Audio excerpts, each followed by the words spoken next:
అంటే నా పూర్వీకులు ఎవరిని ఆరాధించారు, ఎవరిని సేవించారు, అసలు ఎందులో నుంచి మేము ప్రయాణం చేసాం అనేది తెలుసుకున్నా. మీకు ఒక ఫోటో చూపిస్తాను చూడండి. అది పుస్తకం. ఈ బ్రహ్మంగారి చరిత్ర నేను చదువుతున్నాను. అంతకుముందు అన్ని పూజలు అన్నీ వెంకటేశ్వర స్వామి అని, రాముడని, కృష్ణుడని, శివుడని, విష్ణు అన్నీ చేశాము.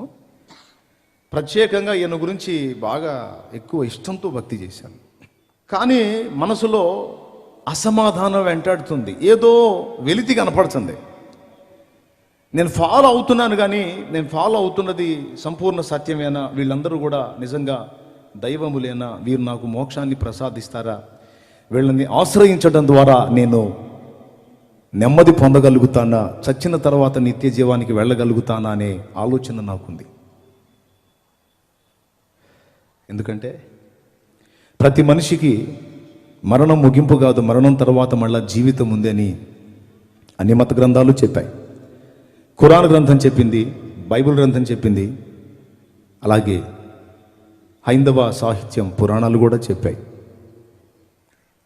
కాబట్టి మానవుడికి చావే ముగింపు కాదు, చచ్చిన తర్వాత మళ్ళా జీవితం ఉంది అని ఈ సాహిత్యాల్లో తెలుసుకొని బ్రతికితే మహాబ్రతికితే 70-80 బతుకుతాం, తర్వాత ఇటుకూడి చేస్తాం. బ్రతుకులో నెమ్మది లేదు, చచ్చినా కూడా నరకం ఉందంటున్నారు. మరి ఇప్పుడు పరిస్థితి ఏంటని చెప్పని బ్రతుకులో సమాధానం దొరుకుతుందా, అది అందని ద్రాక్ష పండేనా, పోనీ సరే బ్రతుకులో అశాంతి ఉన్నా చచ్చిన తర్వాత నా మోక్షానికి చేరతామా, నేను సరైన మార్గంలోనే ఉన్నానా అని న్యాయంగా ఆలోచించా. తప్ప రైటా? సహజంగా నా మతం గొప్ప అని కొద్ది కాలం ఆలోచించాను, కానీ తర్వాత నేను ఉన్నది రైటా రాంగ్ అనేది కూడా వెతుక్కున్నాను. సరే, బ్రహ్మంగారి పుస్తకం చదువుతూ ఉన్నాను. నేను హెడ్ ఆఫ్ ద డిపార్ట్మెంట్గా భావించినటువంటి వాళ్ళు సృష్టికర్త బ్రహ్మ, స్థితికర్త విష్ణు, లయకర్త శివుడు. సృష్టి స్థితి లయ కారకులు ముగ్గురు, వాళ్ళని త్రిమూర్తులు అంటారు. ఈ త్రిమూర్తులు పెద్ద దేవుళ్ళు, వీళ్ళకంటే మించిన వాళ్ళు ఎవరూ లేరు, వీళ్ళే టాప్ అనేది నా అభిప్రాయం. ఈ బ్రహ్మంగారి కాలజ్ఞానం చదువుతూ ఉంటే, ఇది ఈ జవంగుల నాగభూషణ్ దాస్ గారు రచించినటువంటి బ్రహ్మంగారి కాలజ్ఞానం అండి. చివరిలో ఒక ఫోటో చూశానండి. ఈ ఫోటో అదిగో మీకు చూపిస్తున్నాడు చూడండి. కలర్ ప్రింట్ వచ్చింది చూడండి. ఈ కలర్ ప్రింట్ని కొంచెం అబ్జర్వ్ చేయండి. మధ్యలో ఒక పెద్ద ఆయన కూర్చున్నాడు, పైన లార్డ్ విశ్వకర్మ అని ఉంది. ఒట్టి మాటలు చెప్పడం కాదు, ఏదన్నా ఆధారం చూపించాలి, అందుకని మొత్తం సమకూర్చి తీసుకొచ్చా మీకోసం. ఆ పేరు చదవండి, లార్డ్ విశ్వకర్మ అని ఉంది. ఈ మధ్యలో ఆయన ఉన్నాడు. నేను హెడ్ ఆఫ్ ద డిపార్ట్మెంట్ అనుకుంటున్న ముగ్గురు నమస్కరిస్తున్నారు ఆయనకి. ఆయన వాళ్లే కాదు, వాళ్ళ భార్యలు, ఇతర దేవతలు మొత్తం కలిసి ఆయనకు సాగిల పడుతున్నారు, ఆయన్ని పూజిస్తున్నారు, ఆరాధిస్తున్నారు. ఒక పక్క శివుడు ఆయన ఆరాధిస్తున్నాడు, విష్ణు ఆరాధిస్తున్నాడు, బ్రహ్మ ఆరాధిస్తున్నాడు, దేవతలు ఆరాధిస్తున్నారు. ఇదిగో కింద సరస్వతి, లక్ష్మి, వీళ్ళు కూడా ఆరాధిస్తున్నారు. మొక్కించుకునేవాడు గొప్ప, మొక్కేవాడు గొప్ప అని ఆలోచించా. మీరు చెప్పండి, ఎవరు గొప్ప? ఎవరు గొప్ప? మొక్కించుకునేవాడే గొప్ప కదా. అదే సృష్టికర్త బ్రహ్మ అనుకున్నాను. బ్రహ్మ చతుర్ముఖ బ్రహ్మ వచ్చి ఆయనకి నమస్కారం చేస్తున్నాడు, ఈయనెవర్రా బాబు అని చెప్పని అనుకుంటే ఆయన గురించి లార్డ్ విశ్వకర్మ అని ఉంది. అప్పుడే చదవటం ఆ పేరు, అంతకుముందు ఆయన గురించి ఏం తెలియదు నాకు. వీళ్ళందరూ దేవతలంతా కలిసి ఆయనకి మొక్కుతున్నారంటే బహుశా ఇతడు పెద్ద దేవుడు అయి ఉంటాడు, ఇతను మెయిన్ అయి ఉంటాడు. ఇతని స్టోరీ నాకు ఎట్ట దొరికిద్దబ్బా అని చెప్పని ఆలోచన చేసుకుంటూ ఉన్నాను. అక్కడక్కడ విచారించాను, కానీ ఆయన చరిత్ర ఎక్కడ దొరకలేదు నాకు. ఓ రోజు చిలకలూరుపేట ఆర్యవైశ్య గ్రంథాలయంలో పురుగు మందుల షాపు పైన ఉంటుంది కదా గ్రంథాలయం, తెలుసుగా. ఆ గ్రంథాలయానికి వెళ్ళి దాశరథి రంగాచార్య గారు తెలుగులోకి అనువదించినటువంటి చతుర్వేద సంహిత తీసుకున్నాను. చతుర్వేద సంహిత తీసుకొని ఫస్ట్ ఋగ్వేద సంహిత తీసుకున్నాను. అదిగో పడింది చూడండి అక్కడ. ఋగ్వేద సంహిత మీరు కూడా దొరుకుతుంది మార్కెట్లో, 1800 ఏమో పెడితే మీకు కూడా దొరుకుతుంది. తెచ్చుకొని స్టడీ చేయొచ్చు ఇంట్రెస్ట్ ఉంటే. ఏమండి, రోజులు లెక్కేసుకుంటే మొత్తం కలిసి మనం 100 ఏళ్ళు బతికితే మనం బతికే రోజులన్నీ 36,500 రోజులు. మొత్తం కలిసి ఒక 50 ఏళ్ళు కూడా బతకం. ఏది 100 ఏళ్ళు బతికితే 36,500 రోజులు మనం బతుకుతుంది. 36,500 రోజులు ఎవరు బతుకుతున్నారు? ఏదో జొన్నన్నో రాగన్నో సజ్జన్నో అవి తిన్నోళ్ళు కాస్త 90 దాకా బతుకుతున్నారు. ఇప్పుడంతా 30 దాటితే షుగరు, 40 దాటితే పొగరు, అంటే బీపీ అంతా వచ్చేస్తుంది. ఇప్పటికే 30 అయిపోయిన వాళ్ళు ఇంకా ఉంది 30, 40 అనుకుందాం. 30 ఏళ్ళు అయిపోయింది ఇప్పటికే. కొంతమందికి 40 అయిపోయింది, కొంతమందికి 50 అయిపోయింది, కొంతమందికి 60 అవుతుంది. 60 ఏళ్ళకు వచ్చి కూడా ఇంకా ఆశ, నేను ఇంకా ఇంకా గట్టిగా బతుకుతాను, ఇంకో 40 ఏళ్ళన్నా బతుకుదు. ఏం బతకవు. ఏదో నీ అంటే భ్రమపడుతున్నావు అట్లా, అంటే చాలా తెలివిగా మోసం చేసుకుంటుంటాడు మనిషి అట్లా.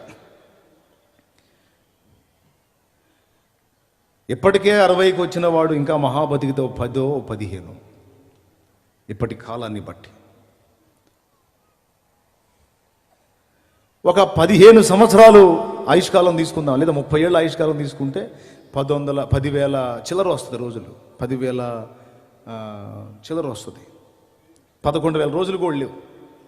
ఏది 30 ఏళ్ల వయసు వచ్చిన వాళ్ళు ఇక బతకబోతున్న రోజులు 10,000 పై చిలుకుంటే అంతే.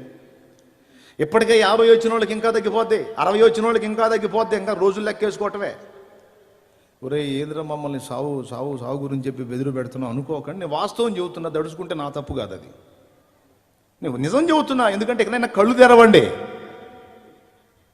బాబు, అంత రక్త మాంసాలే. ఏ చిన్న అవయవం తేడా పడినా ముసుగేయటమే, ముఖానికి ముసుగేయటమే. అందరూ వస్తారు, అట్ట అయిపోయిందా అంటారు, తీసుకెళ్ళి భూస్థాపన చేసేస్తారు. 11 రోజు 15 రోజు దినం చేస్తారు. క్రైస్తవులు అయితేనే జ్ఞాపకార్థ కూటం పెడతారు. అయిపోయిన తర్వాత ఆ జ్ఞాపకాలు కూడా ఒక సంవత్సరంలో మర్చిపోతారు. ఇంకేం ఉండదు సోదరా.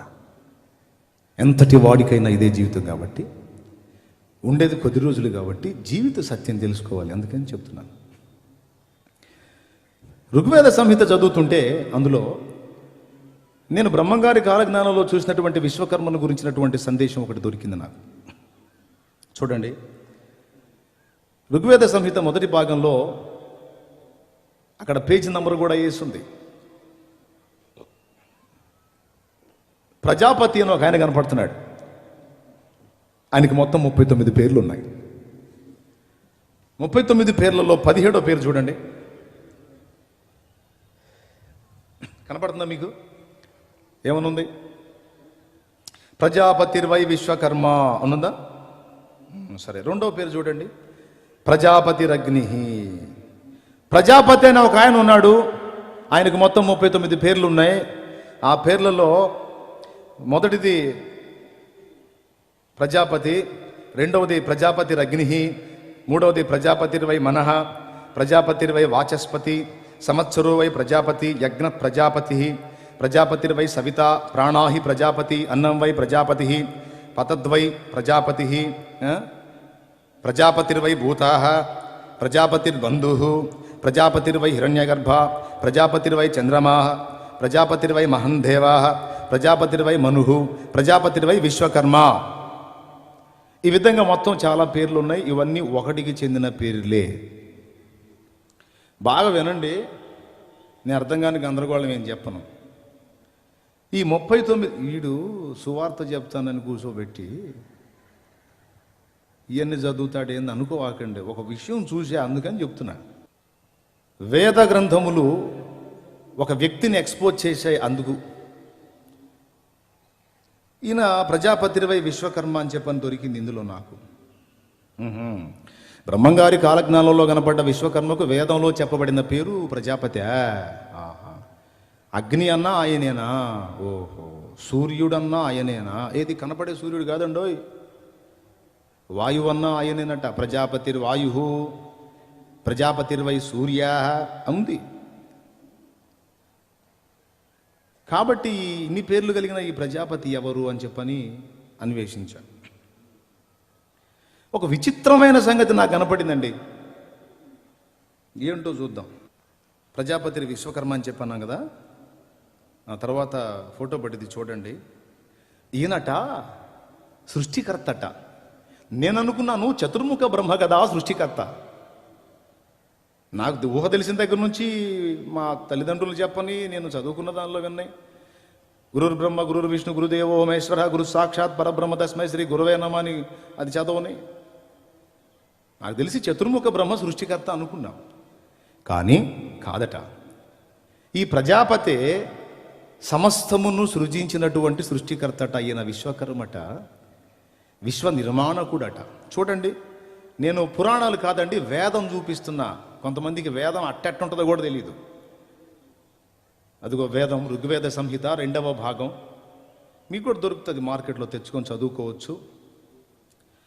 విశ్వకర్మ శరీరములను సృష్టించువాడు, అనుపమ ధీరుడు. అతడు తొలుత జలములను కల్పించినవాడు, తదుపరి జలముల యందు కదలాడు ద్యావా పృథ్వులను సృష్టించినవాడు. విశ్వకర్మ శరీరములను సృష్టించినవాడు, క్రియేటర్ అట. సరే, అయితే ఏందంట, ఇంకా ఏముంది ఆయన గురించి చూద్దాం. చూడండి, విశ్వకర్మ గురించి ఇంకొక మాట కూడా రాసుందండి 337వ పేజీలో. అతడు అజుడు, అంటే జన్మ లేనివాడు, జన్మరహితుడు. అతని నాభియందు బ్రహ్మాండము నిలిచినది, ఆ బ్రహ్మాండమునందు సకల ప్రాణులు ఉన్నవి. సకల భువనములను సృష్టించిన విశ్వకర్మను మీరెరుగరు. చూడండి, వేద ఋషులు ఘోషిస్తూ చెప్తున్నారు, సకల భువనములను సృజించినటువంటి విశ్వకర్మను మీరు ఎరుగరు, అది మీ బుద్ధికి అతనిని తెలుసుకుని శక్తి లేదన్నాడు. అజ్ఞానమును మంచు కప్పిన జనులు నానా కల్పనలు చేయుదురు, వారు ఇహభోగములకే యత్నింతురు, తాత్వికముగా ఆలోచించరు. ఏ కాడికి భూ సంబంధమైన తపనే కానీ సృష్టికర్తను గూర్చిన జ్ఞానం పొందుకొని ఆ మహానుభావుడున్నటువంటి మోక్ష పదానికి చేరదామన్న అన్వేషణే లేదని ఆది ఋషులు ఆనాడే గుర్తిరిగి మీరు తెలుసుకోలేరు ఆయన అన్నాడు. సరే, బాగుంది. ఇంతకీ ఈ ప్రజాపతి గురించి ఇంకేముందో చూద్దాం. ప్రజాపతి, విశ్వకర్మ, అగ్ని, ఈ పేర్లన్నీ ఒకటి అని చెప్పా కదా. ఈ ప్రజాపతి యొక్క పేర్లలో ఒక పేరు అగ్ని. సరే, అగ్ని గురించి తర్వాత ఆలోచిద్దాం. ఒక్కసారి 31వ అధ్యాయం చూద్దాం. చూడండి, అక్కడ శుక్ల యజుర్వేద సంహిత. దేవతలు యజ్ఞమును విస్తరింపజేసినప్పుడు ప్రజాపతి పురుషనే ఆలంభ్య పశువుగా బంధించినప్పుడు.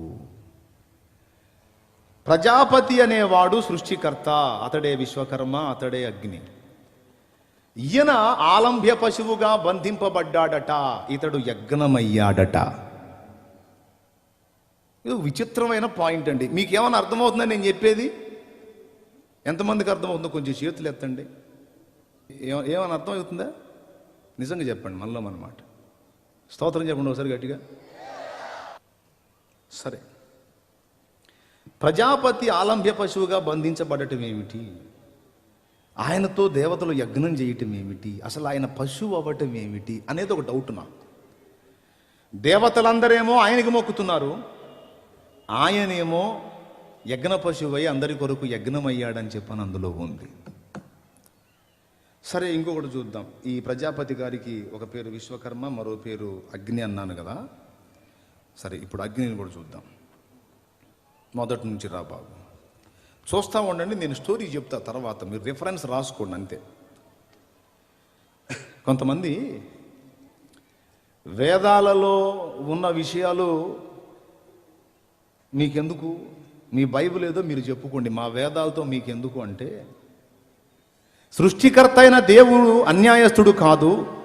ఆయనను గూర్చినటువంటి సందేశము, సత్యము అందరికీ కూడా అందుబాటులోకి తీసుకొని రావటానికి అన్ని మతాలలోనూ ఏదో ఒక విధంగా ఆయనను గూర్చిన సమాచారాన్ని పంపిణీ చేశాడు. దేవుడు అన్యాయస్తుడు కాడు. దేవుడు క్రైస్తవులకే దేవుడు కాదు. కొంతమంది స్వాతిశయ పూర్ణులైన క్రైస్తవ సోదరులు అంటున్నారు, నిజమైన దేవుడు మనకే దొరికాడు, ఇక మిగిలిన మత గ్రంథాలలో ఆయనను గూర్చిన సంగతి ఏం ఉండదని మాట్లాడుతున్నారు. ఏమండి, వేదాలలో యేసు అనే నామము లేదు, కానీ బైబిల్ గ్రంథములో యేసు చేసినటువంటి కార్యాలను జరిగించిన ఒక వ్యక్తి కనపడుతున్నాడు. యేసును పోలిన ఒకడు కనపడుతున్నాడు, అతని పేరు ప్రజాపతి అని ఉంది. అట్లయితే ప్రజాపతులు చాలామంది ఉన్నారు కదంటే ఉన్నారు. దక్ష ప్రజాపతి ఉన్నాడు. బ్రహ్మల్లో కూడా చాలా బ్రహ్మలు ఉన్నారు. పులస్య బ్రహ్మ, విశ్వవసు బ్రహ్మ, రావణుడు కూడా బ్రహ్మే, రావణ బ్రహ్మ, మయ బ్రహ్మలు ఉన్నారు, చతుర్ముఖ బ్రహ్మ ఉన్నాడు. ఈ బ్రహ్మలందరికీ కూడా అతీతంగా పరబ్రహ్మ ఉన్నాడు. పరబ్రహ్మ, బ్రహ్మ అనే పదాన్ని పురుష అంటారు. పురుష అంటే బ్రహ్మ అని. ఈ బ్రహ్మ చతుర్ముఖ బ్రహ్మ కాదండి, వేరు ఈయన పరబ్రహ్మ, అందరికీ టాపులో ఉన్నవాడు. ఎలాంటివాడంటే దేవతలను, దేవదూతలను, మానవులను అందరినీ సృష్టించిన అస్సలు కథానాయకుడు ఈయన అగ్ని అన్నారు. అగ్ని అంటే పొయ్యిలో మనం ముట్టించే అగ్ని, గ్యాస్ స్టవ్ అగ్ని కాదు.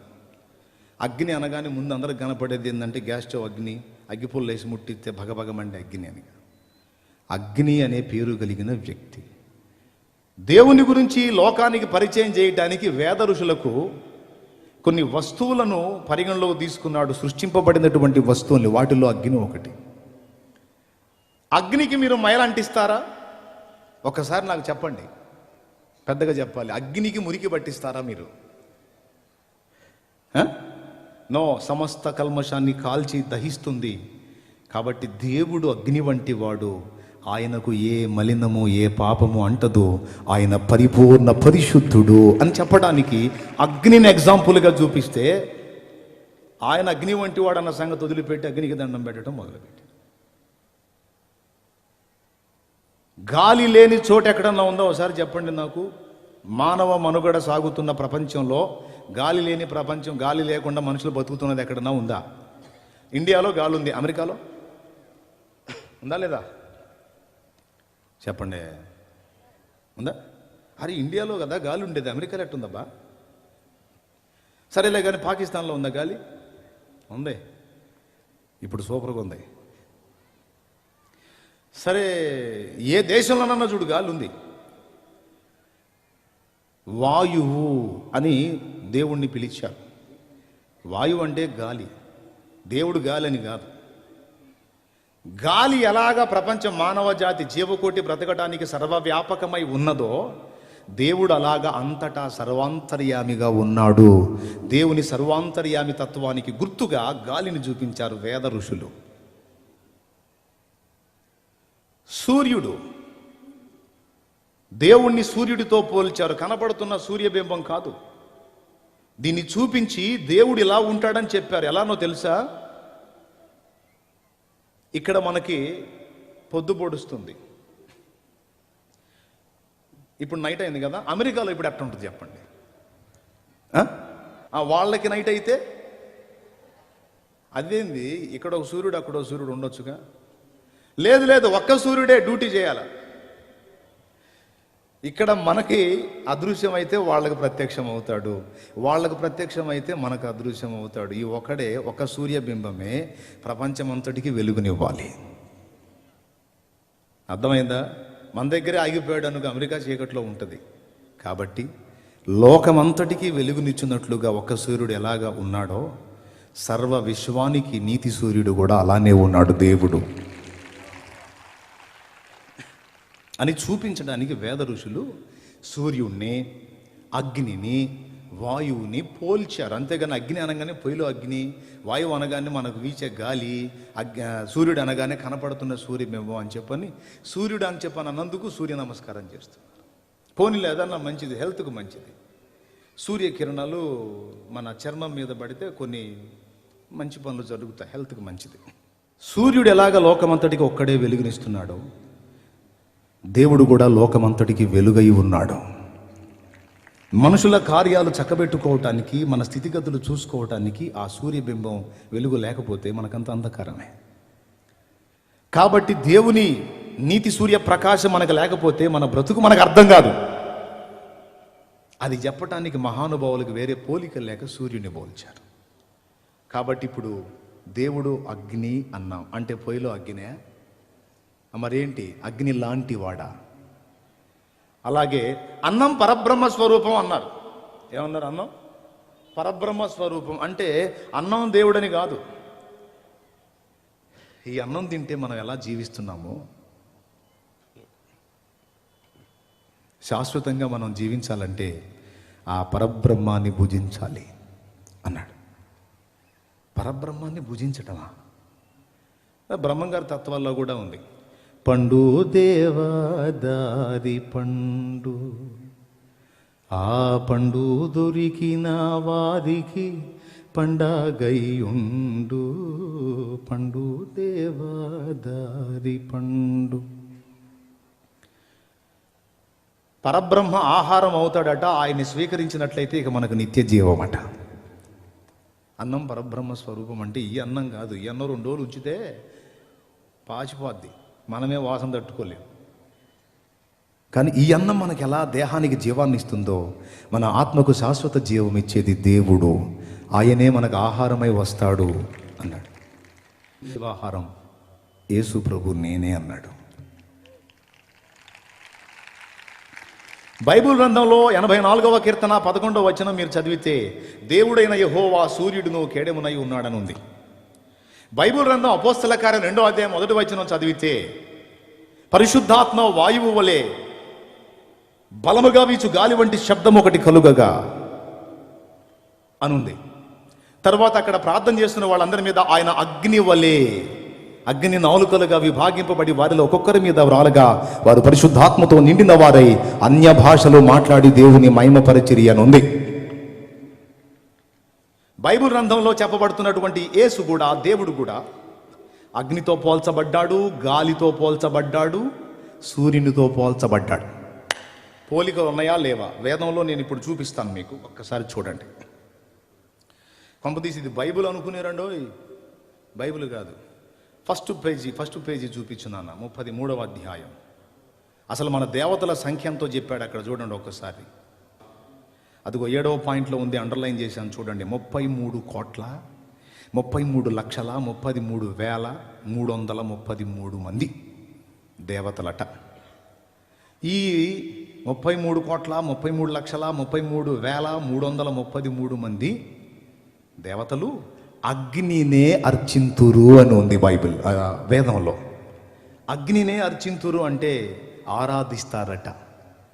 ఇందాక విశ్వకర్మను అందరు ఆరాధిస్తున్నారు చూడండి, అట్లాగే దేవతలంతా కలిసి అగ్నిని అర్చిస్తున్నారు అని ఉంది ఇందులో. అంటే అగ్నిని ఆరాధిస్తున్నారు. ఇంతకీ అగ్ని ఎవరో మళ్ళీ ఒక్కసారి చూద్దాం. పేజీ తిప్పండి జస్ట్ అంతే. పూర్వము అగ్నియే పశువై ఉండెను, దేవతలు అగ్ని పశువుతోనే యజ్ఞము చేసినారు. అగ్ని భూలోకమును జయించినాడు, అగ్నియే భూమికి అధిపతి అయినాడు. అగ్ని అని చెప్పి ఒక వ్యక్తిగా మాట్లాడుతున్నాడు. అతడు వాడుతున్నాడు పూలింగం. అంటే అతడు ఒక వ్యక్తి, అతని పేరు అగ్నిట. అతడు పశువు అయ్యాడట. దేవతలు అగ్ని పశువుతో యజ్ఞం చేశారట. యజ్ఞమైన అగ్ని అనే ఈ వ్యక్తి యజ్ఞమై మళ్ళా తిరిగి లేచి భూలోకమును జయించాడని రాసుంది అందులో. ఇప్పుడు ఒక్కసారి ఆలోచన చేయండి, ఆ కింద లైన్స్ కూడా మీరు చూసుకోవచ్చు. వాయువు పశువై ఉండెను, దేవతలు వాయు పశువుతో యజ్ఞము చేసినారు అని చెప్పని వాయువు గురించి మాట్లాడతాడు.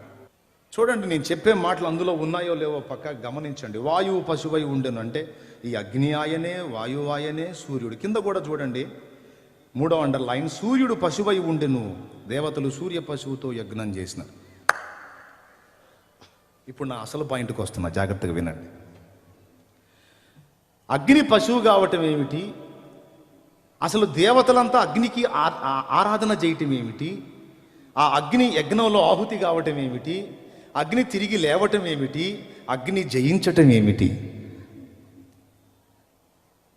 నాకు అర్థమైంది. ఇక్కడ చెప్పిన అగ్ని, వాయువు, సూర్యుడు, ప్రజాపతి, విశ్వకర్మ వీళ్ళంతా కలిపి ఒకడే. ఇంతమంది కాదు, ఒకడే. ఆయనకి ఇన్ని పేర్లు. అంటే మన వాళ్ళకి అర్థమైద్దో కాదని వేద ఋషులు ఎంత గొప్పోళ్ళో చూడండి, మహానుభావులు. వేదాలు బ్రహ్మ ముఖోద్దిష్టాలని చెప్పని ఒక పక్క పొగుడుతూనే వేదాలను పట్టించుకోరు మన సహోదరులు. సృష్టికర్త అనుగ్రహించినటువంటి గొప్ప వాక్కులు అని చెప్పని ఒక పక్క ప్రశంసిస్తూనే వాటిని చదవరు, పట్టించుకోరు. కానీ వేదం చదివితే సత్యం బహిర్గతం అయింది. వేదంలో చెప్పబడినటువంటి ఈ యజ్ఞ పురుషుడు ఎవరు అని అన్వేషించాను.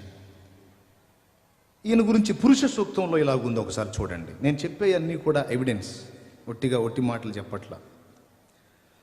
పురుష సూక్తం అదిగో మీకు చూపిస్తాడు ఒకసారి. పురుష సూక్తం అంటే ఎట్లా ఉంటుందో చూడండి. ఇది ఋగ్వేదం 10వ మండలం 9వ సూక్తం పురుష సూక్తం అంటారు. ఇది టీకా తాత్పర్యం కూడా వచ్చింది, చిన్న పుస్తకం ప్రింట్ వేశారు. అదిగో అది ఒకసారి పేజీ తిప్పితే, ఇది స్పీడ్ చేయాల, టైం తక్కువ ఉంది. భగవంతుని త్యాగఫలంగా, దాన్ని జూమ్ చేసి చూపించు. భగవంతుని త్యాగఫలంగా అనే మాట చదవండి దయచేసి, దగ్గరకు తీసుకున్నాను.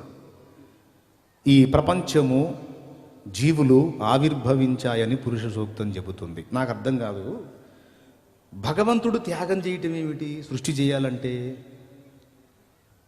సరే, దాన్ని ఒక పక్కన పెడదాం. జస్ట్ పేజీ తిప్పు నాయన.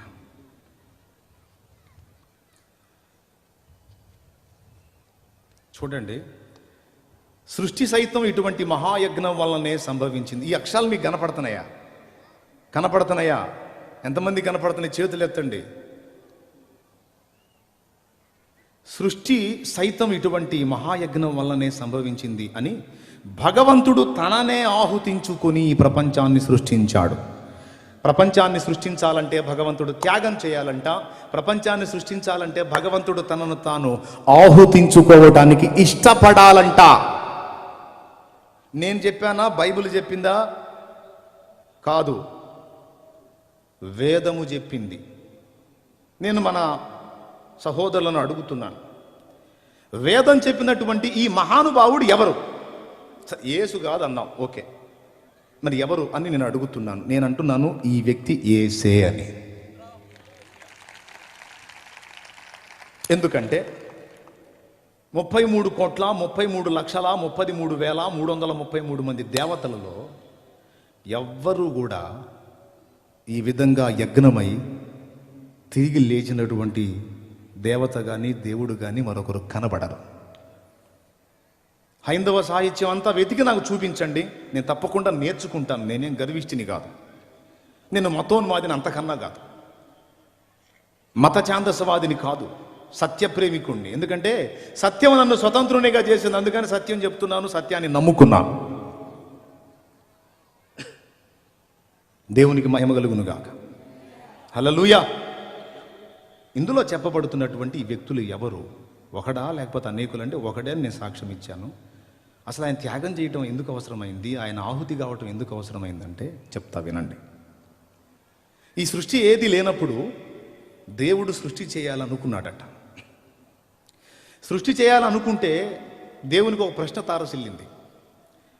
నేను నా వంటి వ్యక్తులను తయారు చేస్తాను.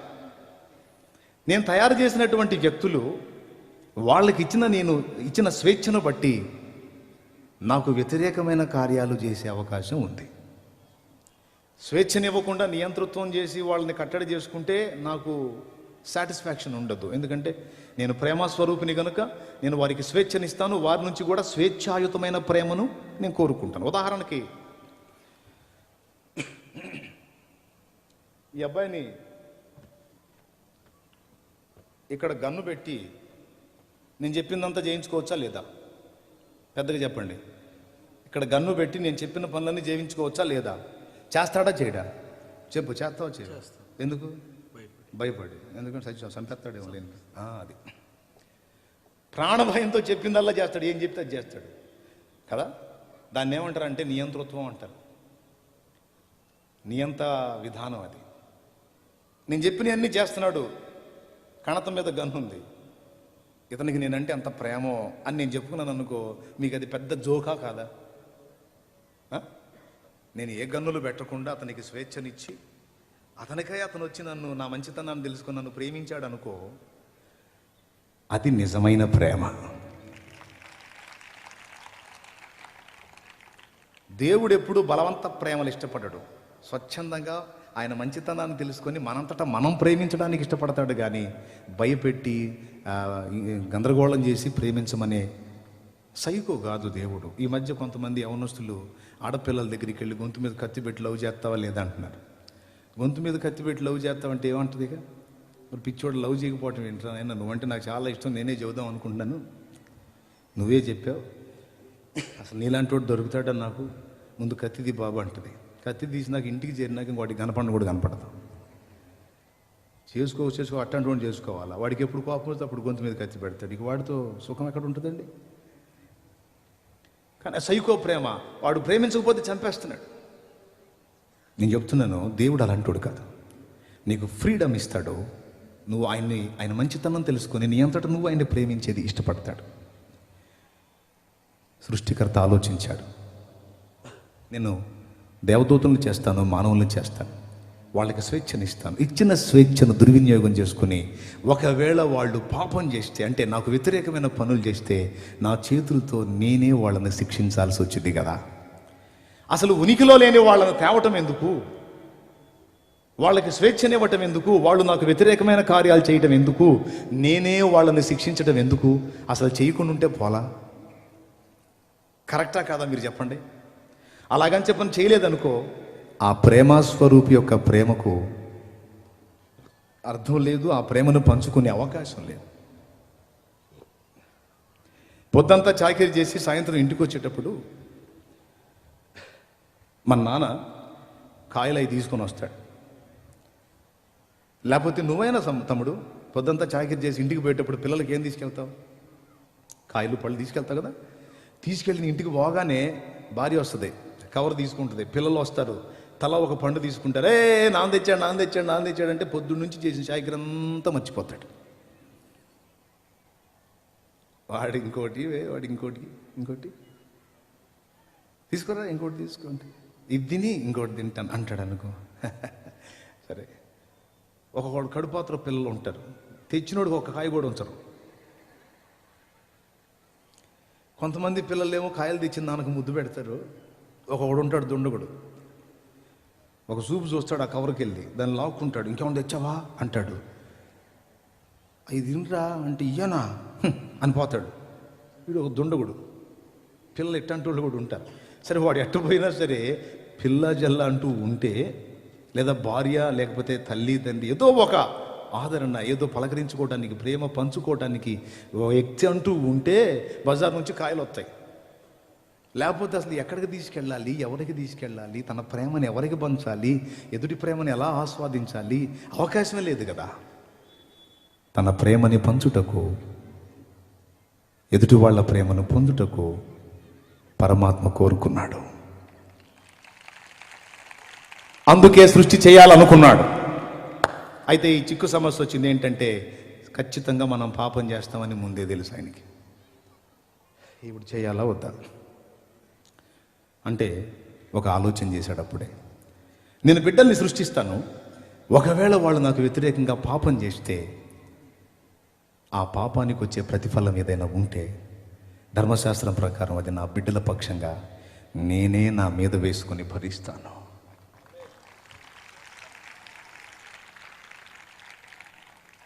వారి పాప భారాన్ని, వారి పాపం కొరకు చెల్లించాల్సిన వేలను నేను చెల్లించుట ద్వారా నా ప్రేమ ఎట్టిదో వారు తెలుసుకుని స్వచ్ఛందంగా వాళ్ళంతటా వాళ్ళే పాపక్రియలు మానేసి నన్ను హత్తుకుంటారు. ఆ బిడ్డల్ని ఇదిగో నేను ఇప్పుడే చూసి ఉన్నాను అని జగత్తు పునాది వెయ్యబడక ముందే మనందరినీ చూశాడండి ఆయన.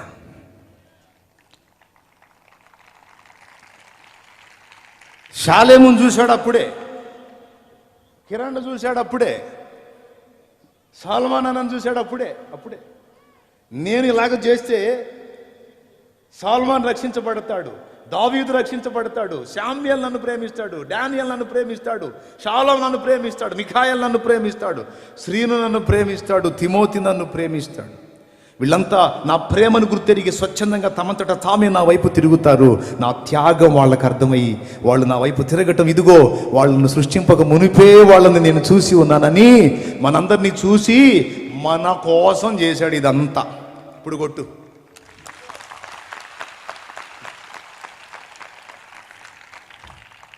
ఎవరి కోసం చేశాడు? మన కోసం. ఆయన ప్రయాస వట్టిదైందా? కాలా. అదే వేదం చెబుతుంది. భగవంతుని త్యాగ ఫలంగా ప్రపంచము జీవులు ఆవిర్భవించాయి. చూపించగా ఏం త్యాగం అంటే మన పాప భారాన్ని ఎత్తుకోవడానికి సిద్ధపడాలి. మనం మొక్కిన దేవతలు ఆయనకి ఎందుకు నమస్కరిస్తున్నారో తెలుసా? ఆయనే దేవతల పాపాలు, మానవుల పాపాలు, అందరి పాపాల కొరకు యజ్ఞమైన ప్రజాపతి, యజ్ఞమైనటువంటి పురుషుడు.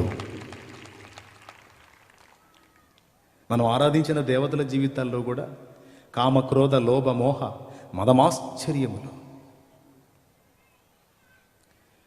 ఏమండి, పురుషులైన వాళ్ళు చేతులు ఎత్తండి. ఇక్కడ పురుషులు నేను పురుషుడిని అన్నవాళ్ళు చేతులు ఎత్తండి. నేను 2 చేతులు ఎత్తే ప్రాబ్లం లేదు. పురుషులైన అందరూ చేతులు ఎత్తేసారు. చాలా సంతోషం. అందరూ పురుషులే, మహానుభావులు. పురుషులేనా మీరు? పురుషులే. అందరికి మీసాలు గడ్డలు ఉన్నాయిగా.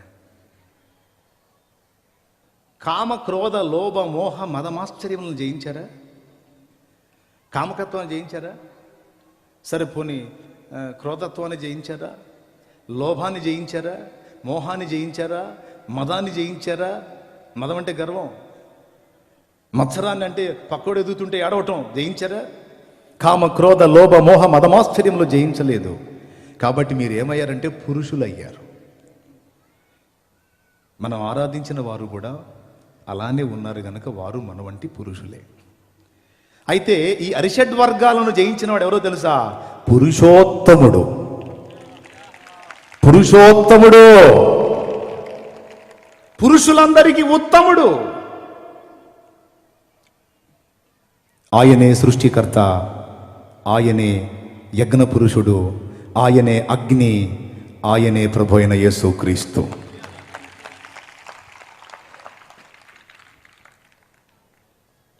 ఒకవేళ నేను చెప్తుంది ఇది సత్యం కాదు అని ఎవరైనా హైందవ సోదరులు అంటే నేనేమనను, మరి ఇందులో చెప్పబడినటువంటి ఈ వ్యక్తి ఎవరో నాకు కొంచెం ఒక పుస్తకం రాసిస్తే నేను చదువుకొని నేను వాటిని పంచుతా.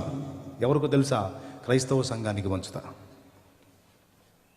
దేవునికి స్తోత్రం. ఇది భవిష్య మహాపురాణం. ఇందులో యేసుక్రీస్తుని గురించి స్పష్టంగా రాసుంది. ఇప్పుడు దాకా వేద సాక్ష్యం చెప్పాను, ఇప్పుడు పురాణ సాక్ష్యం, భవిష్య పురాణం. అది భవిష్య పురాణం. పైన ఉంది చూడండి, పేరు భవిష్య మహాపురాణం అని. అందులో లోపల పేజీ చూడండి జాగ్రత్తగా.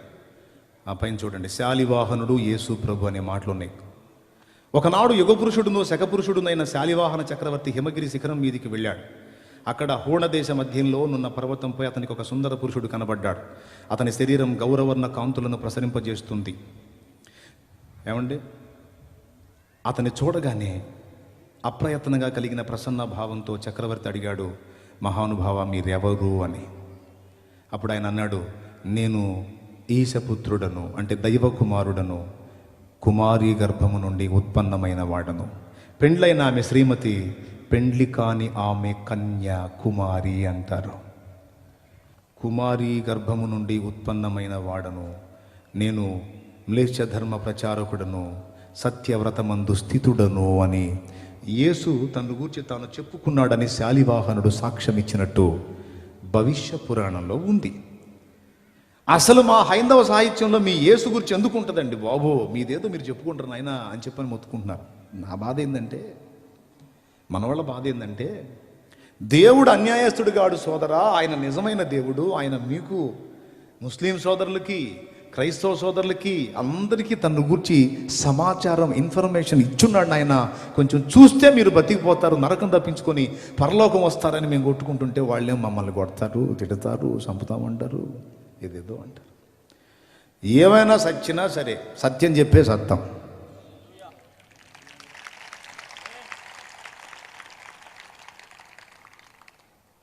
Praise the lord. సరే పక్కన పెడదాం. మహానుభావులు, ఇది ప్రాచీన భారతదేశ చరిత్ర. దామోదర ధర్మానంద కోశంబి గారు రాసినటువంటిది. ఇందులో పేజీ తిప్పితే మీకు చూపిస్తాడు. అందులో యజ్ఞంలో ఎక్కువగా పశువుల బలులను ఇచ్చేవారని కూడా ఆనాడు వేద ఋషులు అట్లా చేశారని చెప్పని చరిత్ర చెప్తుంది. ఇప్పటిదాకా నేను వేదము మరియు పురాణం యొక్క సాక్ష్యం చూపించాను. ఇప్పుడు మీకు యేసును గురించి మహానుభావులు ఏమని చెప్పారో చూపిస్తాను చూడండి. నా చేతిలో ఉన్నటువంటి ఇదిగో ఈ పుస్తకం ప్రబోధ రత్నాకరం, అక్కడ వేస్తాడు చూడండి. ఇప్పటిదాకా వేదం యొక్క రెఫరెన్స్లు ఇచ్చాను. సత్యాన్వేషణ ఉంటే రాసుకుంటారని అనుకున్నాను. చాలామంది సుతారం చూస్తున్నారని అర్థమైంది నాకు. దయచేసి కొంచెం రాసుకోవటానికి ట్రై చేయండి, రిఫరెన్స్ కోడ్ చేసుకోండి. చూడండి ప్రబోధ రత్నాకరం, అదిగో స్వామి వివేకానంద గారి యొక్క ప్రబోధాలు అందులో ఉన్నాయి. ఆ మహానుభావుడు యేసుని గురించి ఏం సాక్ష్యం ఇచ్చాడో చూడండి. యేసు పరాయి మత దేవుడు, యేసు మన దేవుడు కాదు, మనదంతా వేరే మతం, మనది గొప్ప మతం అంటున్నారు కదా. ఆ సంగతి స్వామి వివేకానందుడికి తెలియదా? ఆయన అంటున్నాడు, ప్రబోధ రత్నాకరం మొదటి పేజీలోనే ఈ మాట రాస్తుంది చూడండి. ఆదిలో శబ్దం ఉండింది, అది దేవుని వద్ద నుండింది, అది శబ్దమే దేవుడు. కాబట్టి హైందవులు దీన్ని బ్రహ్మస్వరూపమని మాయా అని చెబుతారు. చూడండి, బ్రహ్మాన్నో మనం తెలుసుకోలేము, పరమ పితను మనం తెలుసుకో జాలము, పరమపుత్రుని మాత్రమే తెలుసుకోగలం. మానవ రూపంలోనే క్రైస్తు మూలంగా మాత్రమే బ్రహ్మాన్ని గాంచగలమని చెప్పని అందులో ఉంది. ఒకసారి చూడండి నేను చెప్పింది అందులో ఉందో లేదో. ఎందుకంటే ఎన్ని చెబుతారండి కల్లబొల్లి మాటలు, ఎన్నో ఉన్నాయంటావా అంటారు. ఇదిగో బాబు సాక్ష్యం. మహానుభావులు, సంఘ సంస్కర్తలు వారు ఇచ్చిన స్టేట్మెంట్ యేసును గురించి, పరమ పితను మనం చేరాలి అంటే పరమపుత్రుని ద్వారానే, మానవ రూపంలో క్రీస్తు ద్వారా మాత్రమే బ్రహ్మాన్ని గాంచగలం. అంటే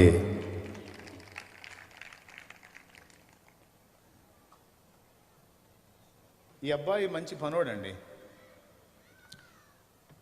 ఈ అబ్బాయి ద్వారా మాత్రమే నేను అనుకున్న పాట పాడించగలను అని నేనంటే, ఇంకా మిగిలిన వాళ్ళ వల్ల కొంచెం పెద్దగా చెబితే అనేగా, ఈ అబ్బాయి ద్వారా మాత్రమే అది జరుగుతుంది అంటే మిగిలిన వాళ్ళ వల్ల. ఇప్పుడు వివేకానందుడు ఏం చెప్పాడో ఒకసారి మళ్ళీ చూడండి, ఒకసారి చదవండి. మానవ రూపంలోనే క్రైస్తు మూలంగా మాత్రమే బ్రహ్మాన్ని గాంచగలం అంటే ఇక ఏ మార్గంలో ప్రయాణం చేసినా వట్టిదే అని స్వామి వివేకానందుడు సాక్ష్యం ఇచ్చాడు. చప్పట్లు కొట్టాలనిపించట్లేదా మీకు? సత్యం చెప్తున్నాను చూడండి. తర్వాత స్వామి వివేకానందుడు ఏం మాట్లాడుతున్నాడు రెండవ సాక్ష్యం చూడండి.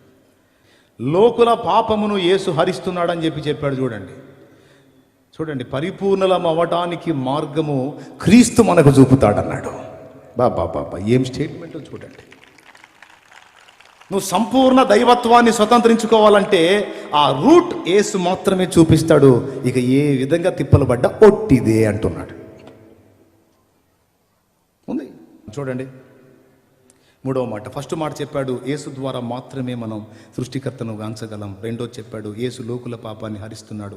మూడోది చెప్తున్నాడు ఆయనలో ఎలాంటి అపరిపూర్ణత లేదు, ఆయన అన్నిటినీ జయించినవాడు, పరిపూర్ణ పరిశుద్ధుడు అని నజరేయుడగు యేసును గురించి మహానుభావుడు స్వామి వివేకానందుల వారు ఎలుగెత్తిచ్చిన సాక్ష్యం అది. నేనేదో నా నోటి మాటలు చెప్తే తప్పు అవుతుంది. నేను కోరుకుంటున్నది ఏంటంటే నా సహోదరి సహోదరులు అందరూ హైందవులు మంచోళ్లే, ముస్లింలు మంచోళ్లే. దేవుడు క్రైస్తవులకి స్పెషల్ కాదు. అపోస్తల కార్యం 10వ అధ్యాయం 34వ వచనం ఇలాగుంది, చదువు ఒక్కసారి.